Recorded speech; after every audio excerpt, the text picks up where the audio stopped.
ایک be be مسئلہ پوچھنے آئی، بڑا پریشان کر گئی۔ لوگوں نے کہا حضور بی بی، فرمانے لگے میں نے گھر کے اندر جگہ بنائی ہوئی تھی، ایک پردہ لٹکتا تھا، اس طرف میں بیٹھتا تھا، اس طرف اگر کوئی عورت مسئلہ پوچھنے آتی تو پردے کے اس پار بیٹھ کے وہ بات کرتی۔ تو میرے بیٹے نے مجھے آ کے بتایا کہ ایک بوڑھی عورت آئی ہے باہر مسئلہ پوچھنے، توجہ کرنا ذرا بات پر۔ فرماتے پردے کے پیچھے بٹھایا، میں بھی بیٹھ گیا تو بی بی آئی اور جچے تلے لفظوں میں فٹافٹ اس نے بات شروع کر دی۔ امام صاحب فرماتے بوڑھی تھی پر اس نے بات چھیڑی پردے کے پیچھے بیٹھ کے، تو بڑے جچے تلے دو تین جملوں میں کہنے لگی امام صاحب مسئلہ پوچھنا ہے۔ فرمایا پوچھو۔ کہتے میں بڑا تیار تھا اور میں اللہ نے بڑا علم سے انہیں نوازا تھا، کہتے میں پریشان کبھی نہیں ہوا تھا، لیکن یہ بی بی پریشان کر گئی۔ فرماتے ہیں میں نے کہا بی بی پوچھو۔ کہنے لگی حضور میں محنت کی کمائی سے روٹی کھاتی ہوں، چرخہ رکھا ہوا ہے، سوت کاٹ کے اس کی کمائی کھاتی ہوں، سارا دن مزدوری کرتی ہوں، کبھی کبھی کام رہ جاتا ہے تو 14ویں کے چاند کی روشنی میں چھت پہ بیٹھ جاتی ہوں تو چرخہ کاٹتی ہوں۔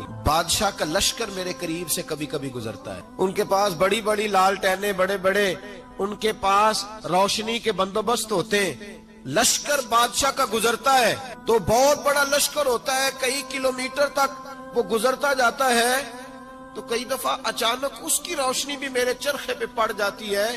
مسئلہ یہ پوچھنا ہے کہ اس روشنی میں جو میں سوت کاٹتی ہوں اس کی کمائی میرے لیے حلال ہے کہ حرام ہے؟ امام احمد بن حنبل فرماتے ہیں میں